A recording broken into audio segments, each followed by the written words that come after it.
The rifle shot echoed across the dusty plains of Silver Creek, Wyoming Territory, 1878. But it wasn't the sound that stopped Hannah Clarke's heart, it was the sight of her brother falling from his horse, blood blossoming across his chest like a crimson flower. She screamed, her voice carrying across the wind-swept prairie as she urged her mare forward, heedless of the danger still lurking in the afternoon shadows. Hannah reached James just as his body hit the ground, dust pluming around him. His eyes, the same deep brown as hers, were wide with shock as she slid from her saddle and gathered him into her arms. "Who did this?" she demanded, pressing her trembling hands against the wound. "James, stay with me. Who shot you?" Her brother's lips moved, forming words too faint to hear. Hannah leaned closer, her long chestnut hair falling around them like a curtain. "Blackwater Gang," he whispered. "The gold, they know." "What gold?" Hannah asked desperately. "James, please." But her brother's eyes had already glazed over, staring sightlessly at the vast Wyoming sky. Hannah clutched him tighter, as if her embrace could somehow keep his spirit from departing. Tears streamed down her sun-kissed cheeks as she rocked him back and forth, the reality of being utterly alone in this wild country crashing down upon her. The sound of approaching hooves made her freeze. Hannah gently laid her brother's head down and reached for the revolver at his hip. She'd never shot a man before, but for James she would. "Miss, are you hurt?" The voice was deep, concerned. Hannah raised the gun with shaking hands toward the approaching rider, a tall man astride a powerful buckskin stallion. His face was partially shadowed by his wide-brimmed hat, but she could see keen blue eyes assessing the situation with alarming speed. "Stay back," she warned, though her voice cracked. The stranger raised his hand slowly. "I mean no harm, I heard gunfire." His gaze fell to James's still form. "I'm mighty sorry, miss. Was he your kin?" "My brother," Hannah said, the gun growing heavy in her grasp. "Murdered by the Blackwater Gang." Something dark flashed across the stranger's face. "The Blackwater Gang doesn't leave survivors. We need to get you somewhere safe and fast." "I'm not leaving him," Hannah insisted. "I understand, but if they realize they missed you, they'll be back." He dismounted in one fluid movement. "I'm Heath Parrish, madam. I ranch about 5 miles east. I can help you bring your brother home for a proper burial, but we need to move now." Hannah studied him, the weathered face that spoke of years under the unforgiving sun, the calloused hands that had clearly known hard work, and those eyes that held no deception she could detect. "Hannah Clarke," she finally said, lowering the gun. "And this was James." Heath nodded solemnly and approached, showing proper respect for the dead. "We'll need to use your horse too. Can you ride with me while we lead her with your brother?" It took nearly an hour to secure James's body to Hannah's mare. They worked in silence, the enormity of the situation hanging between them. When they finished, Heath helped Hannah onto his buckskin before mounting behind her. Under different circumstances, she might have objected to such proximity with a stranger, but grief had hollowed her out, leaving room only for the dull ache of loss. "The Blackwater Gang," she said as they rode across the open prairie, the setting sun painting the landscape in fiery hues. "Why would they target James? We don't have anything worth stealing." Heath's voice rumbled against her back. "They're the worst sort, murderers, thieves, led by a man called Silas Blackwater. They've been terrorizing the territory for 2 years now." James mentioned gold before Hannah couldn't finish the sentence. "Gold?" Heath's arms tensed around her as he held the reins. "There have been rumors of a strike somewhere in these parts, but nothing confirmed." Hannah fell silent, remembering her brother's increasingly secretive behavior over the past month. The late nights, the hushed conversations with strangers passing through town, the mysterious trips into the mountains. Had James stumbled upon something that got him killed? As the first stars appeared in the darkening sky, a modest ranch came into view, a sturdy cabin with a barn and corral, smoke curling from the chimney. A dog's bark announced their arrival, and a lantern appeared on the porch. "Heath, that you?" called a gruff voice. "It's me, Otis," Heath replied. "And we have company. Prepare the guest room and we'll need to see to a burial come morning." The elderly man in the doorway nodded grimly, disappearing back inside without questions. Heath helped Hannah dismount and led her toward the cabin. "Otis is my foreman. He's been with me since I started this place 5 years ago. You can trust him." Inside, the cabin was simple but comfortable, a far cry from the tiny room above the general store that Hannah had shared with James in Silver Creek.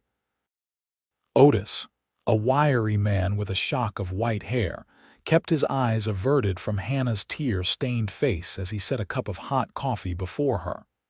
"I'll see to the horses and—" He gestured vaguely toward the window, toward James's body still outside. Once they were alone, Heath sat across from Hannah at the rough-hewn table. "I know this isn't the time, but I need to know everything about your brother's dealings these past few weeks. If the Blackwater Gang was after him specifically, they might come looking for you next." Hannah wrapped her hands around the warm mug. "We came west 3 years ago after our parents died of fever back in Missouri. James worked the silver mines while I took in sewing. We were just starting to get ahead." Her voice caught. "About a month ago, he changed. Started talking about a big opportunity, said we'd be able to buy our own place soon." Heath leaned forward. "Did he ever mention where this opportunity was?" Hannah shook her head. "But I found a map in his things last week. When I asked about it, he got angry, said the less I knew, the safer I'd be." A heavy silence fell between them. Heath finally broke it. "Get some rest, Miss Clarke. Tomorrow we'll lay your brother to rest and then figure out what to do." "Thank you," Hannah said softly. Most men would have ridden on past. "I'm not most men," Heath replied simply, "and nobody deserves to be left alone with their grief in the middle of nowhere." Later, lying in the small but clean guest room, Hannah stared at the ceiling, listening to the unfamiliar creaks of the house and the distant howl of coyotes. She thought of James, his laugh, his dreams, his promises that they'd have a better life. And now he was gone, leaving her with nothing but questions and the cold certainty that she was being hunted by men who wouldn't hesitate to kill her too. Mourning brought no respite from grief, but it did provide purpose. Heath and Otis had dug a grave on a small rise overlooking the ranch, a spot where wildflowers bloomed in spring, Heath explained. They wrapped James in a clean blanket and lowered him into the ground with as much dignity as the harsh circumstances allowed. Hannah stood rigid as Heath spoke a few words over the grave, her tears spent for now. She'd found a Bible in the guest room and read from Psalms, her voice surprisingly steady. When the last shovelful of earth covered her brother, she placed a crude cross made from twigs bound with twine at the head of the grave. "I'll have a proper marker made," Heath promised as they walked back to the cabin. "Why are you doing all this?" Hannah asked. "You don't know me." Heath's expression was somber. "My sister was killed by outlaws 3 years back. No one would help her husband bury her properly, said she'd brought it on herself by marrying a man with enemies." The words hung in the air between them. "I'm sorry," Hannah said. "Don't be. Just know that when they start saying your brother brought this on himself, and they will, I won't be one of them." Inside the cabin, Otis had prepared a simple breakfast. As they ate, Hannah noticed how Heath kept glancing toward the window, scanning the horizon. "You think they'll come here?" she asked directly. "If they know about you, they might," he admitted. "But more likely they'll wait for you to return to town." "I can't stay here indefinitely," Hannah said, though the thought of returning to their empty room above the store filled her with dread. No, but you can stay until we figure out why they killed James. Heath pushed his plate away. I need to check on the herd today. Otis will stay with you. The rifle above the fireplace is loaded. He'll show you how to use it. After Heath departed, Hannah found herself growing restless.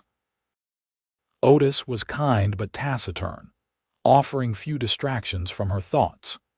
She asked for chores to keep busy and spent the morning helping with the washing and mending some of Heath's shirts that showed signs of bachelor neglect. It was while sorting through a basket of clothing that she found a folded piece of paper that had fallen from one of Heath's pockets. Curiosity made her unfold it, revealing a crude map that made her blood run cold. It was nearly identical to the one James had hidden among his possessions. "Find something interesting," Hannah startled, looking up to find Otis watching her from the doorway. She hesitated, then decided on honesty. "This map. My brother had one just like it." Otis's weathered face gave nothing away. "Best put that back and ask Heath about it when he returns." "Do you know what it means?" "Not my business to know," Otis replied cryptically. "But Heath is a good man. Remember that." The remainder of the day passed in tense silence. Hannah alternated between grief and suspicion. Had Heath somehow been involved with James? Was his rescue of her part of some larger scheme? The questions multiplied with no answers forthcoming. Heath returned at dusk, his clothes dusty from a day's work. He sensed the change in atmosphere immediately, his eyes narrowing as he took in Hannah's guarded posture. "Something happened," he stated rather than asked. Hannah withdrew the map from her apron pocket. "I found this. My brother had one exactly like it before he was killed." Heath's expression tightened. "Where did you get that?" "It fell from your shirt when I was mending it." Otis cleared his throat. "Think I'll check on the horses," he mumbled, making a hasty exit. Once they were alone, Heath took the map and carefully refolded it. "I wasn't entirely honest with you yesterday." "Clearly," Hannah said, anger beginning to replace her uncertainty. "I knew your brother." Heath's admission hung in the air. "Not well, but we'd spoken a few times in town. About 3 weeks ago, he approached me with a proposition. Said he'd found gold in the hills north of here, a significant deposit. He wanted a partner with land and resources. And you agreed." "I was considering it. Asked to see the site first. He gave me this map and told me to meet him yesterday." Heath ran a hand through his hair. "When I got there, all I found were signs of a struggle and tracks heading east. I followed them, and that's when I heard the shot and found you." Hannah's mind raced. "If what you say is true, why didn't you tell me immediately?" "Because I wasn't sure who to trust," Heath admitted. "For all I knew, you could have been working with the Blackwater Gang, setting a trap." "That's absurd." "Is it? This territory is full of desperate people willing to do desperate things." His voice softened. "But after spending a day with you, I'm reasonably certain you're exactly who you seem to be, a woman grieving her brother." Hannah studied his face for signs of deception. "The gold, is it real?" "According to James, yes, and valuable enough that he feared what might happen if word got out. Yet somehow the Blackwater Gang found out anyway." Heath nodded grimly. "Someone talked. Could have been James under duress. Could have been someone in town who noticed his changed behavior and got suspicious." "What happens now?"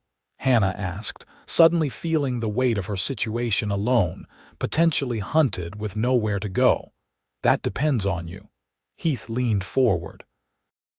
"We could report this to the sheriff in Silver Creek, but I've heard rumors he's in Blackwater's pocket. We could try to find the gold ourselves, secure your future. Or you could simply leave, start fresh somewhere the Blackwater Gang won't find you. And let them get away with murdering James." "Never." Hannah's voice was steel. "I want justice." A hint of approval flickered in Heath's eyes. "Justice is hard to come by out here. Then I'll settle for vengeance, a dangerous path. I don't care. Hannah stood pacing the small room. James was all I had. He protected me, provided for me. I owe him this much. Heath watched her for a long moment. If we do this, we do it smart. No rushing and half-cocked. The Blackwater Gang has at least 8 men, all killers. Hannah stopped pacing. I made your brother a promise to consider his proposition. I intend to honor it, even if he's not here to see it through. Heath's gaze was steady. Besides, I've had my own run-ins with Sela's Blackwater. This isn't just your fight. For the first time since James died, Hannah felt something besides grief, a flicker of hope, tenuous but real. Where do we start? By finding the gold. If we know what we're protecting, we'll have a better chance of staying ahead of them. That night, Hannah lay awake again, this time turning over Heath's revelations. She still wasn't entirely sure she trusted him, but his willingness to help gave her something to focus on besides loss. Tomorrow, they would begin their search, following the map to whatever James had discovered the secret that had cost him his life. Dawn broke with promise and foreboding. Hannah dressed in clothes Otis had found for her, a pair of trousers, a flannel shirt, and a coat that had belonged to Heath's sister. They were a bit large but far more practical for riding than her dress. Heath was already in the kitchen, checking supplies for their journey.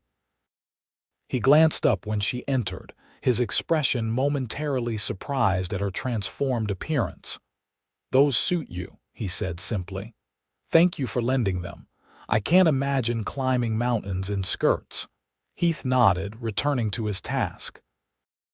"We should reach the location on the map by midday if we leave soon. I've told Otis to expect us back by nightfall, but to raise the alarm if we're not. You think there will be trouble? I think it's best to be prepared for it." Heath handed her a revolver. "Do you know how to use this?" Hannah took the weapon gingerly. "James taught me the basics, but I've never fired at anything more threatening than a tin can. Let's hope today doesn't change that." Heath demonstrated how to check the chambers and safety. "Keep it accessible, but don't draw unless you intend to shoot." They departed as the sun crested the eastern hills, riding single file along a narrow trail that wound into increasingly rugged terrain.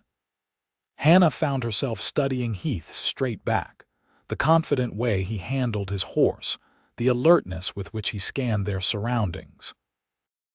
Whatever his secrets, he was clearly a man accustomed to the dangers of the frontier. The landscape changed gradually, rolling grasslands giving way to rocky foothills, and eventually the pine-covered slopes of the mountains. By mid-morning, they had climbed high enough that Hannah could see for miles across the territory, a patchwork of green and gold stretching to the horizon. "It's beautiful," she murmured. Heath reined his horse alongside hers. "It is. Easy to forget when you're just trying to survive day to day."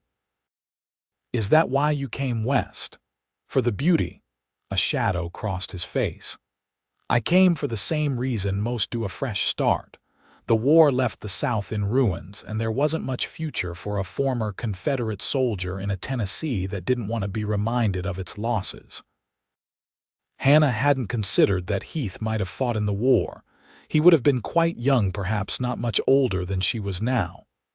"My father fought for the Union," she said carefully, "and now here we both are, trying to make something of this wild country." Heath's smile held no rancor. "The war seems very far away up here, doesn't it?" They continued in companionable silence until Heath held up a hand, signaling a stop. "According to the map, we should head northeast from here. There's a creek that feeds into a narrow canyon. The gold deposit should be near its source." The trail narrowed further, forcing them to dismount and lead their horses. Hannah's legs ached from the unaccustomed riding, but she pressed on without complaint. The sound of running water grew louder, and eventually they emerged into a small clearing beside a swift-flowing creek. "We'll rest here briefly," Heath decided. Let the horses drink." While he secured the animals, Hannah knelt by the creek, splashing cold water on her face.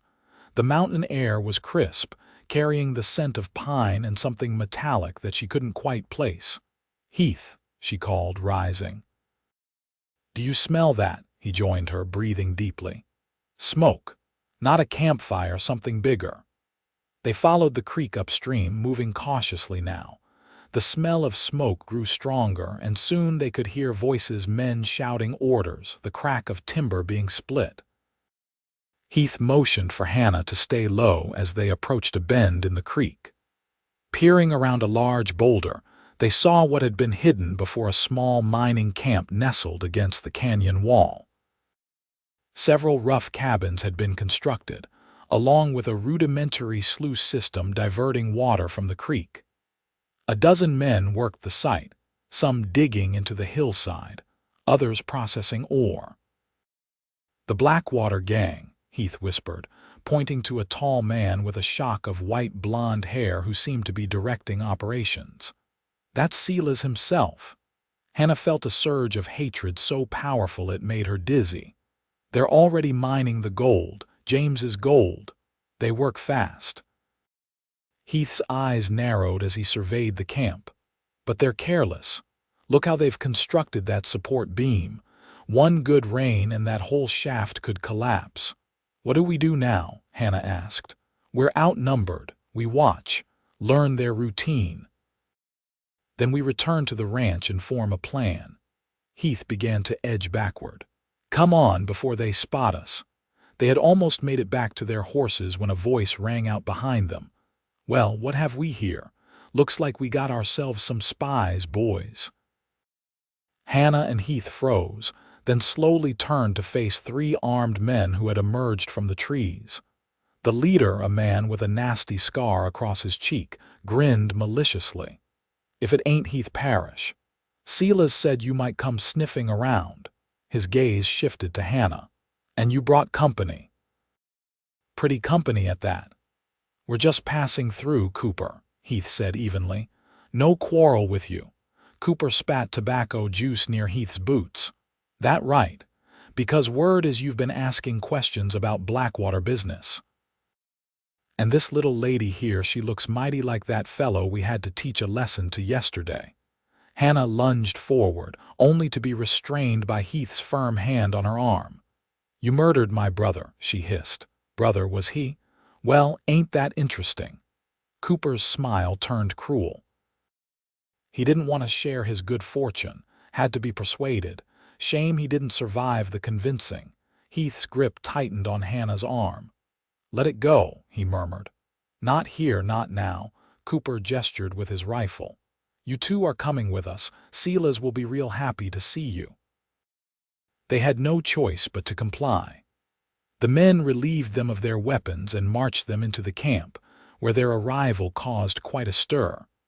Miners stopped their work to watch as they were brought before Silas Blackwater himself. Up close, the gang leader was an imposing figure, tall and lean, with eyes the pale blue of winter ice. He regarded them with cool interest, like a scientist examining specimens. "Heath Parrish," he said, his voice surprisingly cultured for an outlaw. "I've heard you're a reasonable man." "What brings you to my operation?" "Curiosity," Heath replied. "Heard there might be gold in these hills." "Indeed there is, quite a lot of it, in fact." Silas circled them slowly. "And the young lady, another curious traveler, she's with me," Heath said firmly. "Is she now?" Silas stopped in front of Hannah, studying her face. "You have the look of someone I recently had the displeasure of questioning. James, I believe his name was." Hannah's hands clenched into fists, but she remained silent. "Ah, I see the resemblance extends to temperament as well." Silas smiled coldly. "Your brother was similarly stubborn, until the end, that is. You'll pay for what you've done," Hannah said quietly. Silas laughed, a sound devoid of humor. "Many have made similar promises, my dear. None have managed to keep them." He turned to Heath. "Now, what to do with you both? You've seen our operation, which puts me in a rather difficult position. We could work something out, Heath suggested. I have land resources. Could be useful to your enterprise. Silas considered this. An interesting proposition. But I've found that partnerships rarely end well. One party inevitably wants more than their share. He gestured to his men. Take them to the storage cabin. I'll decide their fate in the morning. They were roughly escorted to a small structure on the edge of the camp. Once inside, the door was barred from the outside, leaving them alone in the dim interior. The cabin was filled with mining equipment, leaving little space to move. "Are you all right?" Heath asked as soon as their guards moved away. Hannah nodded, though her face was pale with suppressed rage. "I wanted to kill him with my bare hands, and get yourself shot in the process." Heath began examining the cabin, looking for weaknesses. "We need to get out of here tonight.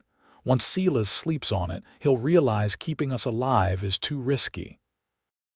The cabin was sturdy, but the back wall had a small window covered with oiled paper instead of glass. Heath worked in silence, carefully loosening the frame while Hannah kept watch through cracks in the door. "The camp is settling down for the night," she reported. 2 guards by the main fire, one walking a perimeter. Heath grunted as he removed the window covering. "This is tight, but I think we can squeeze through. Once we're out, we'll need to move quickly and quietly. The horses are probably with theirs in the corral we passed. And if we can't reach them, then we go on foot until we're clear, then circle back to the ranch." Heath met her gaze steadily. "This isn't going to be easy, Hannah." "Nothing has been easy since James died," she replied, "but I'm not afraid." Heath's expression softened. "No, I don't suppose you are. Ladies first, I'll give you a boost." The window was a tight fit, but Hannah managed to wriggle through, dropping silently to the ground outside. Heath followed with considerably more difficulty, his broader shoulders scraping the frame. Once outside, they crouched in the shadows, listening to the night sounds of the camp. "The corral is that way," Heath whispered, pointing north. "Stay low and follow me." They moved from shadow to shadow, freezing whenever the perimeter guard passed nearby. The night was their ally, with clouds obscuring the moon and casting the camp in near total darkness. They had almost reached the corral when disaster struck. Hannah's foot caught on a coil of rope, sending a bucket clattering across the ground. "Who's there?" called the guard, swinging his lantern toward the sound. "Run!" Heath hissed, grabbing Hannah's hand. They abandoned stealth for speed, sprinting toward the corral. Behind them, shouts of alarm spread through the camp. Heath reached the gate first, throwing it open as Hannah slipped inside. The horses were agitated by the commotion, making it difficult to identify their own mounts. "Any horse will do," Heath said urgently. "Just grab one and go." Hannah managed to catch a dappled gray, swinging onto its bare back as gunshots rang out behind them. Heath mounted a sturdy brown gelding, and they kicked their horses into a gallop, bursting from the corral as the Blackwater Gang scrambled to organize a pursuit. They thundered down the canyon, following the creek's path in the darkness.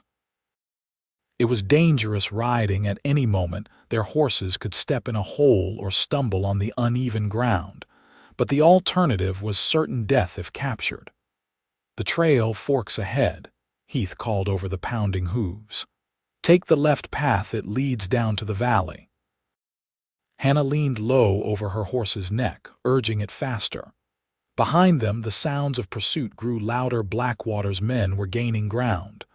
The fork appeared suddenly, and Hannah veered left as instructed. Heath, however, went right. "Heath," she cried in alarm. "Keep going," he shouted back. "I'll draw them off. Head for the ranch. Otis will help you." Before she could protest, he had disappeared into the darkness, the sounds of his horse fading as he climbed higher into the mountains.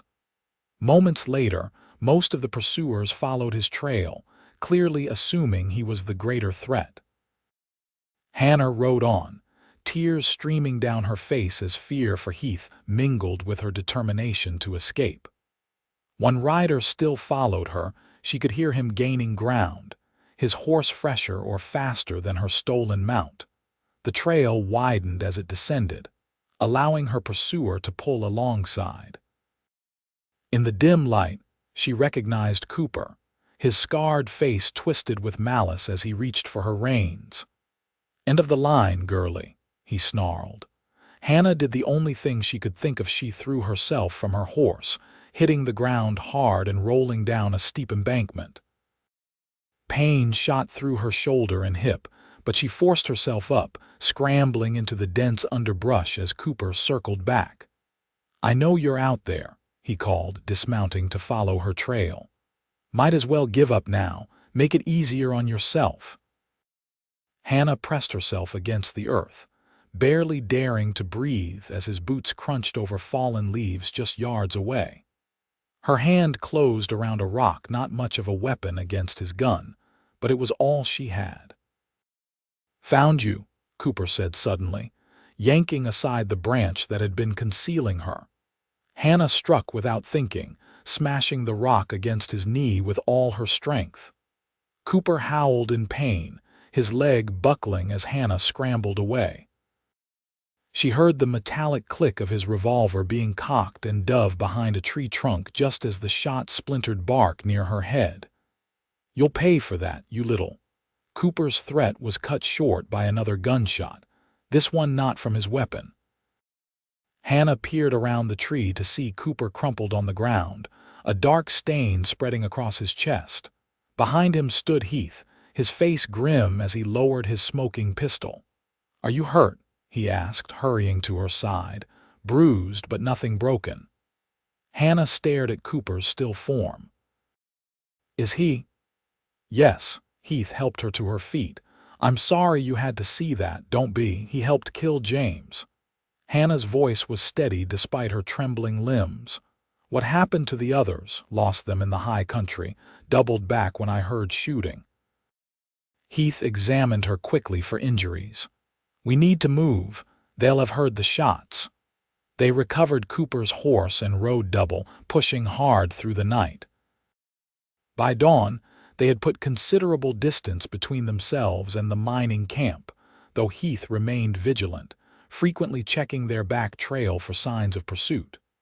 "We'll swing wide of the ranch," he decided as the sun climbed higher. "If they're smart, they'll look for us there first." "Where will we go?" Hannah asked, her arms wrapped around his waist as they rode. "I know a line shack about 10 miles south. We can rest there, figure out our next move." The line shack proved to be little more than a one-room cabin with a lean-to for horses, but it offered shelter and relative safety. Heath tended to their mount while Hannah searched for supplies, finding enough staples to make a simple meal. As they sat before a small fire, exhaustion finally caught up with them. Hannah's eyelids grew heavy, her head nodding forward until Heath gently touched her shoulder. "You should rest. Take the cot. I'll keep watch." "You need sleep too," she protested. "I'll wake you in a few hours to trade places." Hannah was too tired to argue. She stretched out on the narrow cot, asleep almost instantly. When she woke, the light had changed, late afternoon sun slanting through the cabin's single window. Heath sat by the door, rifle across his knees, looking as alert as if he'd slept for days. "You didn't wake me," she accused, sitting up. "You needed the rest more than I did."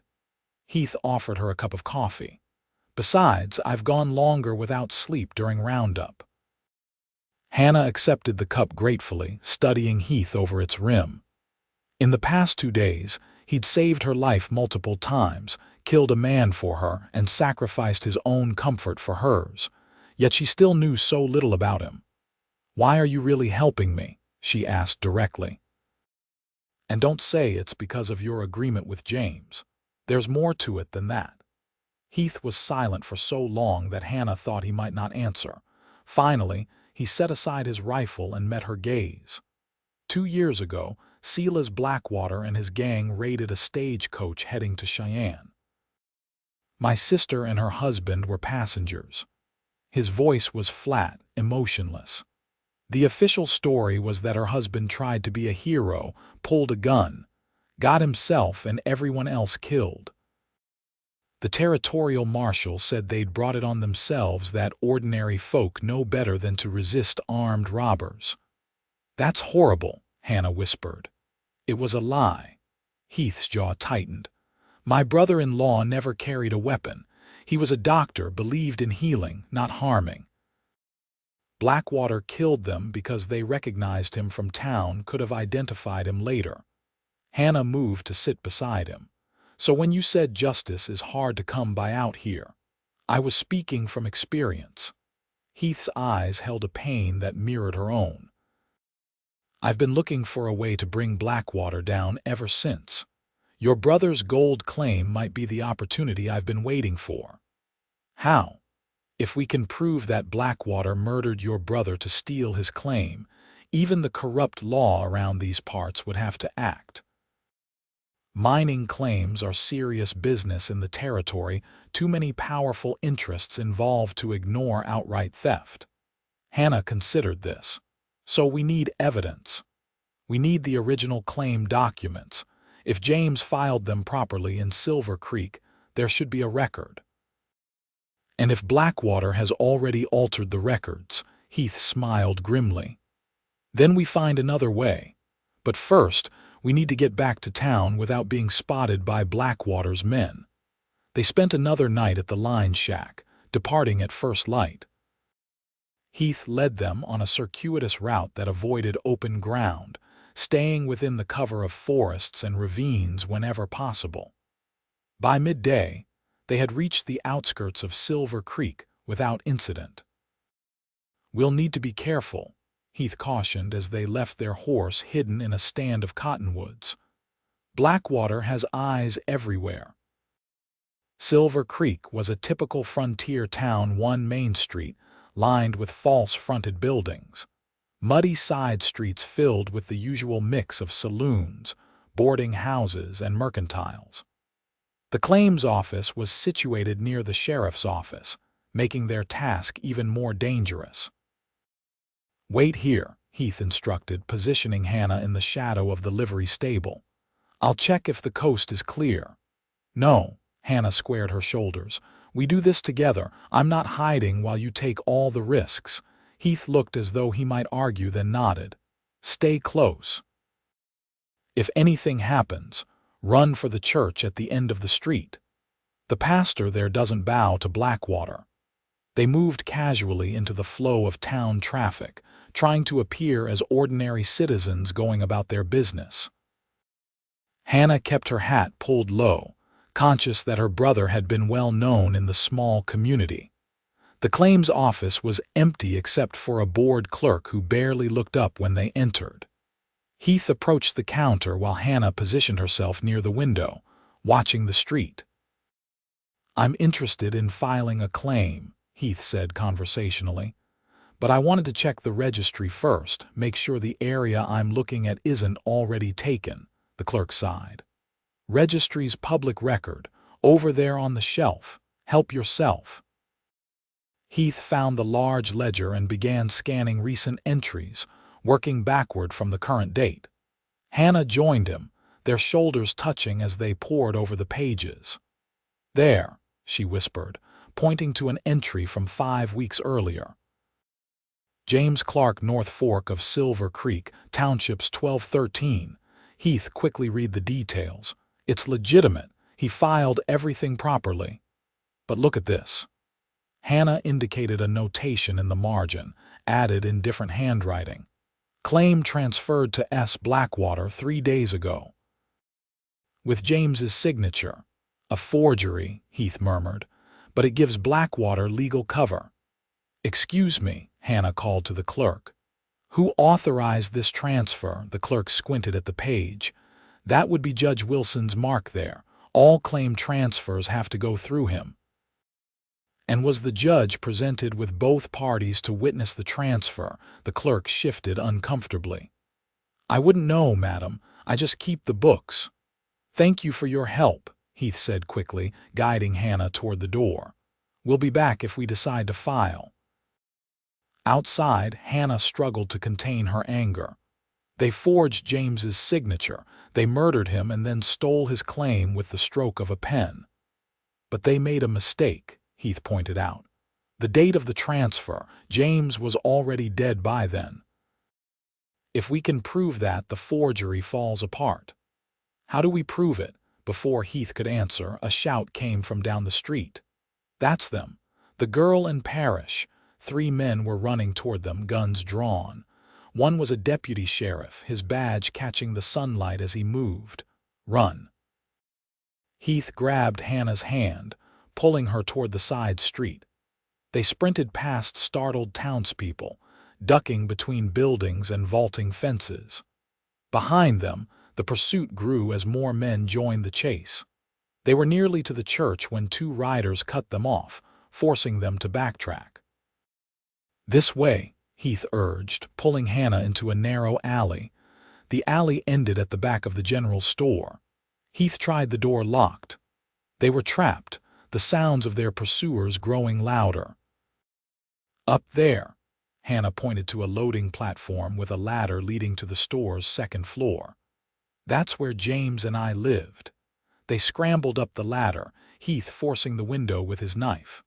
Once inside, he quickly barricaded the door while Hannah searched the small room. What are we looking for? Heath asked, keeping watch through the window. James kept a journal.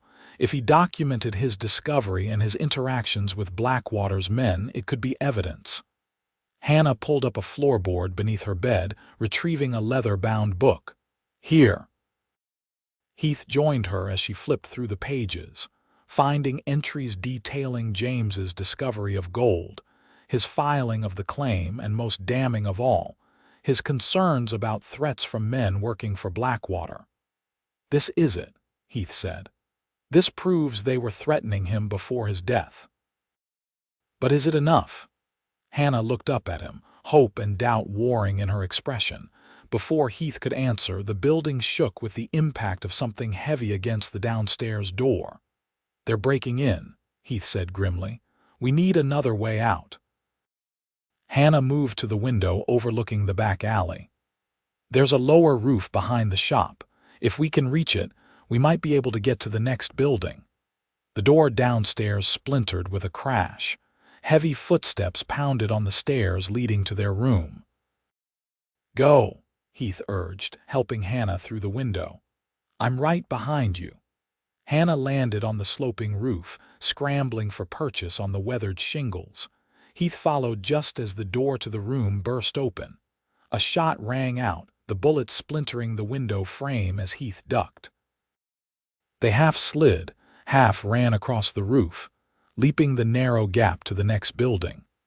More shots followed, but their pursuers were hampered by the awkward angle. By the time anyone reached the window, Heath and Hannah had crossed 2 more rooftops and found a back staircase leading to an alley. Where now? Hannah gasped, clutching the journal to her chest. The telegraph office. We need to get word to the territorial marshal in Cheyenne. Blackwater might own the local law, but he doesn't control the federal marshals. They moved cautiously through back streets, avoiding the main thoroughfare where search parties now gathered. The telegraph office was mercifully empty except for the operator, who looked up in surprise as they burst in. I need to send an urgent wire to Marshal Donovan in Cheyenne, Heath said, placing coins on the counter. The operator glanced nervously at their disheveled appearance but took the money. What's the message? Heath dictated quickly, describing the murder of James Clarke, the fraudulent claim transfer, and the evidence they possessed. As the operator's fingers clacked over the keys, Hannah kept watch at the window, alert for any sign of pursuit. Message sent, the operator confirmed finally. But it might be a day or more before the marshal can respond or send someone. We don't have a day, Hannah said, spotting movement in the street. They're checking buildings now. Heath thanked the operator, then led Hannah through the back door. "We need a place to lay low until help arrives." "The church," Hannah suggested again. "Pastor Mitchell stands up to Blackwater. He buried miners that Blackwater's men killed, even when the sheriff said not to get involved. It was their best option." They worked their way toward the white steepled church at the edge of town, using every bit of cover available. The church stood in a small clearing, painfully exposed from their current position in the shadow of the livery. "We'll have to make a run for it," Heath decided. "Ready." Hannah nodded, gripping the journal tightly. On Heath's signal, they sprinted across the open ground. They were halfway to the church when riders appeared at the far end of the street, Silas Blackwater himself at their head. "There!" Blackwater shouted, spurring his horse forward. Heath and Hannah redoubled their pace, their lungs burning with the effort. The church door opened as they approached, Pastor Mitchell's concerned face appearing. "Inside, quickly," he called. They dashed up the steps and into the sanctuary, the pastor barring the door behind them. Inside, the church was cool and dim, smelling of beeswax and old hymnals. "Blackwater's men are right behind us," Heath warned. Pastor Mitchell, a tall man with silver hair and resolute eyes, nodded. "I expected this day would come eventually. There's a trapdoor behind the pulpit that leads to a root cellar. We've hidden runaway slaves there in years past." "Thank you," Hannah said fervently. "No need for thanks, child. The Lord's house should always be a refuge for those in need." The pastor led them to the hidden door. "Go down and stay quiet. I'll do what I can to delay them." The cellar was small but clean, with shelves of preserved food and a few simple cots. Heath and Hannah had barely settled when they heard pounding on the church door above. "Open up, Mitchell. We know they're in there." Pastor Mitchell's voice was calm but firm. "This is a house of God, Silas. You'll not bring violence inside these walls. They're criminals, wanted for murder and theft. And you're the accuser. I've buried too many of your victims to believe your charges." There was a moment of tense silence, then Blackwater's voice again, cold with menace. "The law's on my side, Mitchell. I have the sheriff with me." "Then let him come in alone. This is still consecrated ground, Sheriff. Even you should respect that much." Heavy footsteps entered the church, moving slowly through the sanctuary above. Hannah and Heath sat motionless on the dirt floor, scarcely breathing as someone walked directly over their hiding place. "Satisfied?" Pastor Mitchell's voice asked. "Now please leave. My congregation will be arriving soon for evening service." The footsteps retreated, and the church door closed. Long minutes passed before the trapdoor opened, revealing Pastor Mitchell's concerned face. "They've posted men around the church," he reported. "You're safe for now, but effectively trapped." "How long until your congregation arrives?" Heath asked. "About an hour, though I suspect Blackwater will try to keep people away." Hannah showed the pastor James's journal. "We have evidence of what they've done. We've sent for the territorial marshal, but we don't know when help will arrive." Pastor Mitchell scanned the pages quickly. "This might convince some, but Blackwater has powerful friends. You'll need more than a dead man's journal." "What about Judge Wilson?" Heath suggested. "If we could get him to admit the transfer was fraudulent." "Wilson's as corrupt as they come," Mitchell said, shaking his head. "Been in Blackwater's pocket for years." "But he might talk to save himself," Hannah pointed out. "If he knows federal marshals are coming, he might turn on Blackwater to save his own skin." The plan took shape quickly. Pastor Mitchell would use the approaching church service as cover to get a message to Judge Wilson, requesting his presence at the church to discuss a matter of grave importance.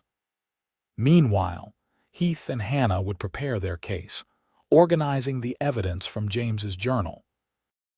As dusk fell, congregation members began arriving for the evening service. Pastor Mitchell greeted them at the door, quietly directing a trusted deacon to deliver the message to Judge Wilson. From their hiding place, Heath and Hannah could hear the muffled sounds of the service beginning, hymns and prayers creating a shield of normalcy around them. "You think Wilson will come?" Hannah whispered. Heath shrugged. "Depends on how scared he is. Men like Wilson survive by knowing which way the wind is blowing. If he thinks Blackwater might fall, he'll want to distance himself." The service lasted just over an hour.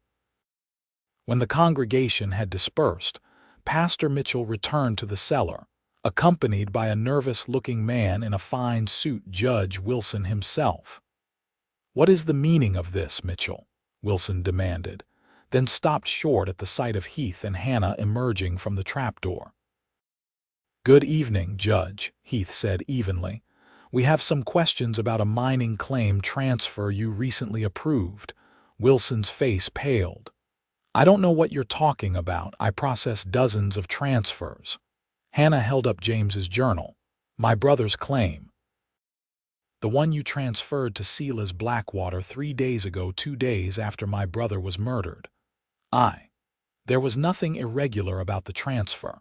All the paperwork was in order, including my brother's signature, quite a feat for a dead man. Hannah's voice was steel wrapped in silk. Pastor Mitchell placed a restraining hand on Wilson's arm as the judge began to back away. "The territorial marshal has been contacted, Judge. Federal investigators will be here soon. Your only hope is to cooperate now, before Blackwater realizes you've turned on him." The color drained from Wilson's face. "You don't understand. Blackwater will kill me if I talk. And the law will hang you if you don't," Heath countered. "Accessory to murder carries the same penalty as pulling the trigger." For a long moment, the church was silent except for Wilson's ragged breathing. Finally, the judge slumped into a pew. "What do you want to know?" "Everything," Hannah said, "starting with when Blackwater first approached you about my brother's claim." Wilson's confession poured out how Blackwater had learned of James's discovery through one of his men who overheard James talking in a saloon. How they had tracked James, demanding he sign over the claim. When he refused, they killed him and decided to forge the transfer afterward, with Wilson's help in making it appear legitimate. "Write it down," Heath instructed, providing paper and pen from Pastor Mitchell's study. "All of it. Sign and date it." "This won't stop Blackwater," Wilson warned as he wrote. "He has men everywhere, including the sheriff's office." "Let us worry about that," Heath said grimly. Once Wilson had completed his confession, Pastor Mitchell escorted him to the back of the church. "There's a horse saddled and waiting. I suggest you ride for Cheyenne tonight. Report directly to Marshal Donovan. It's your only chance." With Wilson gone, Heath and Hannah faced the reality of their situation, still trapped in the church, surrounded by Blackwater's men with only a signed confession and a journal as weapons. "We need to get this evidence to safety," Heath said, securing the papers inside his shirt. "Even if something happens to us, the truth needs to reach the territorial marshal." "Nothing is happening to either of us," Hannah insisted. "We've come too far." Pastor Mitchell cleared his throat. "There might be a way out. The church has a bell tower. From there, you could cross to the roof of the schoolhouse next door. If you can reach the livery undetected, you might be able to get horses." It was a desperate plan, but their only option. They waited until full darkness, then made their way up the narrow stairs to the bell tower. From this height, they could see Blackwater's men positioned around the church, 2 at the front door, 1 at the back, and others patrolling the perimeter. "There," Heath pointed to the schoolhouse roof, just a few feet from the tower's window. "It's a short jump, but be careful. The shingles might be loose." Hannah went first, landing softly on the schoolhouse roof and immediately flattening herself against its slope. Heath followed, his greater weight causing a few shingles to slide free and clatter to the ground below. "Who's up there?" called one of Blackwater's men, raising his lantern. They froze, hardly daring to breathe as the light swept across the roofline.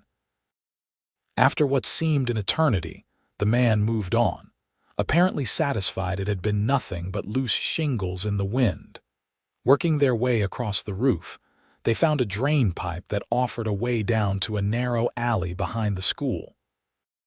From there, they moved carefully through the shadows, avoiding the pools of light cast by the few street lamps. The livery stable was dark and quiet when they reached it. Heath slipped inside first, returning moments later with 2 saddled horses. "The stable boy's asleep," he whispered. These 2 were already prepared for an early departure tomorrow. "I left payment." They mounted quickly and walked the horses quietly until they were at the edge of town. Only then did they kick into a gallop, racing into the darkness as shouts of alarm rose behind them. "Which way?" Hannah called over the thundering hooves. "East toward Cheyenne. We'll try to intercept the marshal's men." They rode hard through the night, changing direction frequently to confuse any pursuit. By dawn, they had covered nearly 30 miles, their horses tiring but still game. They paused at a creek to rest and water the animals. "You think we've lost them?" Hannah asked, splashing water on her face. Heath scanned the horizon. "For now, maybe, but Blackwater won't give up easily. There's too much at stake." "The gold," Hannah said thoughtfully. "It's what started all this, James's discovery." "Your brother found something valuable enough to die for," Heath agreed soberly. Hannah was silent for a moment, watching the sunrise paint the eastern sky with gold and pink. "You know what's strange? I don't even care about the gold anymore. I just want justice for James. I want Blackwater to pay for what he's done to James, to your sister, to everyone he's hurt."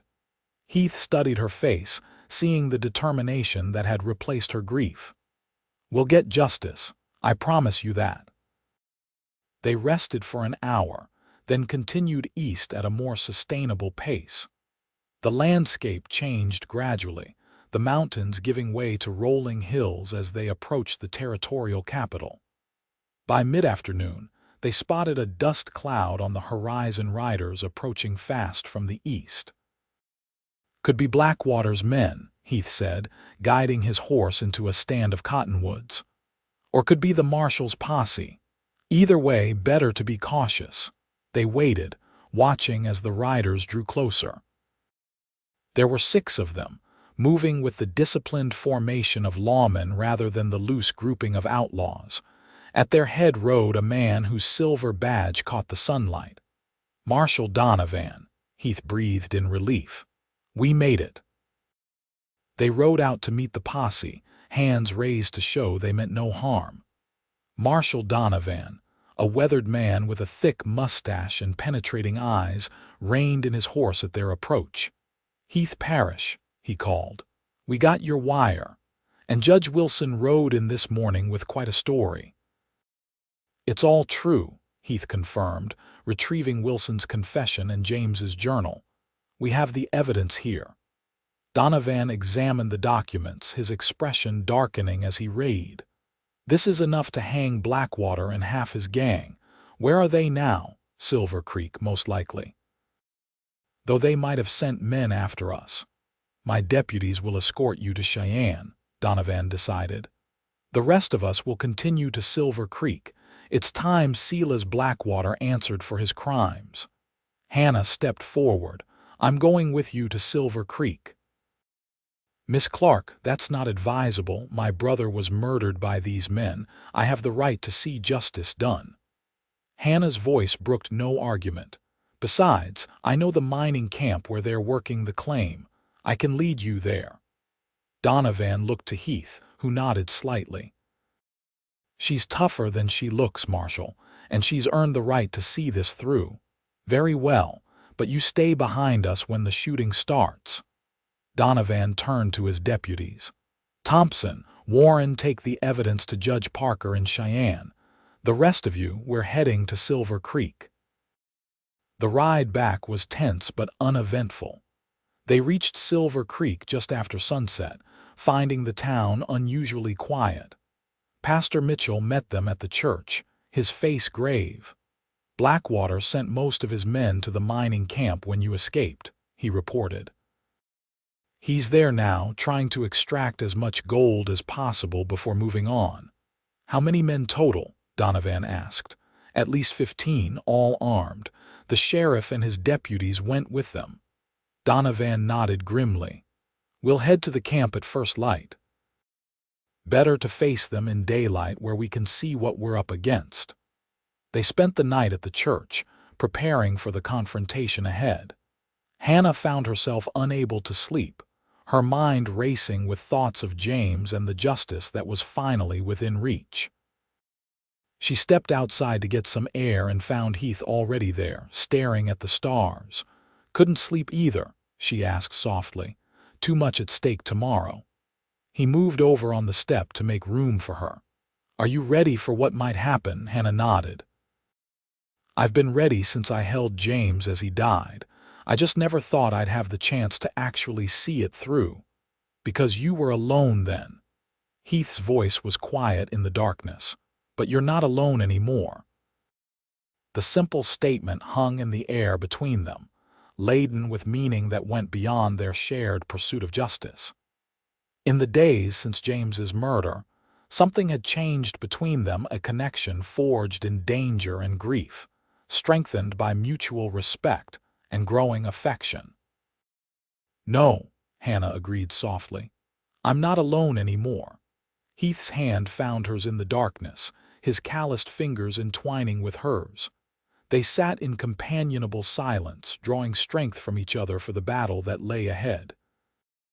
Dawn broke clear and cold, painting the eastern sky with streaks of pink and gold. Marshal Donovan and his men prepared their weapons while Pastor Mitchell provided them with food for the journey. Hannah, dressed once again in Heath's sister's clothes, checked and loaded the revolver Heath had given her. "Remember," Donovan instructed as they mounted up, "our priority is to arrest Blackwater and his men. We do this by the book. I want them to hang legally, not die in a shootout." They rode in tight formation, Hannah and Heath guiding them toward the mining camp. As they climbed into the foothills, Heath grew increasingly alert, studying the trail for signs of lookouts or ambush. "Something's wrong," he said as they approached the final ridge that would overlook the camp. "It's too quiet, no sounds of mining operations." Donovan signaled for the group to halt, sending 2 men ahead to scout. They returned quickly, their expressions puzzled. "The camp's nearly deserted, Marshal. Only a few men left, working frantically at the main shaft. No sign of Blackwater or the others." "It's a trap," Heath realized. "They're collapsing the mine, destroying the evidence, and probably planning to ambush us on our way in." Donovan considered this. "We'll split up. Johnson, take 2 men and circle around to the east side of the camp. Curtis, you and Parker take the west. The rest of us will approach directly but stay alert. If Blackwater's setting a trap, we're going to turn it against him." The plan worked perfectly. As Donovan's group approached openly, gunfire erupted from the rocks above the camp, Blackwater's men lying in wait exactly as Heath had predicted. But they were caught by surprise when Johnson's and Curtis's groups attacked from the flanks, catching the ambushers in a crossfire. The battle was brief but intense. Several of Blackwater's men surrendered quickly when they realized they were outflanked. Others fought to the last, dying where they stood rather than face the hangman's noose. In the confusion, Hannah spotted a familiar figure fleeing on horseback, Silas Blackwater himself, riding hard toward a narrow canyon that would lead into the high country. "Heath," she called, pointing. "It's Blackwater." Without hesitation, Heath swung onto his horse, Hannah right behind him on hers. They pursued Blackwater into the canyon, gaining ground as the outlaw's horse struggled with the steep terrain. "Give it up, Blackwater," Heath shouted. "There's nowhere left to run." Blackwater responded by wheeling his horse around, firing wildly in their direction. Heath and Hannah separated, approaching from different angles as Blackwater's horse reared in panic at being trapped. "It's over," Heath said, his voice calm but implacable as he aimed his rifle. "Surrender now." For a moment, it seemed Blackwater might comply. Then, with startling swiftness, he raised his pistol toward Hannah. Two shots rang out simultaneously, Heath's rifle and Hannah's revolver. Blackwater toppled from his saddle, dead before he hit the ground. In the sudden silence that followed, Hannah felt a strange emptiness where she had expected triumph. She dismounted slowly, approaching Blackwater's body with Heath beside her. "It's really over," she said, her voice hushed. Heath holstered his weapon. "James would be proud of you." "I'm not sure how I feel," Hannah admitted. "I thought I wanted revenge, but now that it's done." "Now you need to heal," Heath said gently. "That takes longer than vengeance, but it's more lasting." Marshal Donovan found them there, taking in the scene with a professionally dispassionate eye. "Self-defense," he stated rather than asked. "He drew on you first." "Yes," Heath confirmed. "He chose his ending." Donovan nodded. "The rest of his gang is either dead or in custody. We found the sheriff trying to flee with as much gold as his horse could carry." "He'll stand trial alongside the others." "And the mine?" Hannah asked. "Legally, it reverts to you as James's next of kin, though they did manage to collapse part of the main shaft before we arrived." "It can be rebuilt," Heath said. "If that's what you want, Hannah." She looked at him, seeing the question behind his words. "I don't know what I want yet, except that I'm not ready to leave Wyoming." The cleanup and aftermath took weeks. The territorial court in Cheyenne processed the surviving members of the Blackwater Gang with unusual efficiency, sentencing most to hang and a few to lengthy prison terms. Judge Wilson received a reduced sentence in exchange for his testimony, though his career in law was permanently ended. Hannah stayed at Heath's ranch during this time, helping Otis with the household while Heath split his time between ranching and assisting with the legal proceedings. The mining claim remained untouched, its future uncertain as Hannah struggled to decide what to do with her inheritance. One evening in late summer, she found Heath on the porch, watching the sunset paint the distant mountains in shades of purple and gold. She joined him, comfortable now in the silence they often shared. "I've made a decision about the mine," she said finally. Heath turned to her, his expression open. "Oh, I'm going to sell it to a mining company from Denver. They've offered a fair price, enough to buy a stake in a certain ranch I've grown rather fond of." She met his gaze steadily. "If the owner is amenable, of course." A slow smile spread across Heath's face. "I imagine he would be very amenable, though he might suggest a more permanent arrangement than a business partnership." "Would he now?" Hannah moved closer, her heart racing.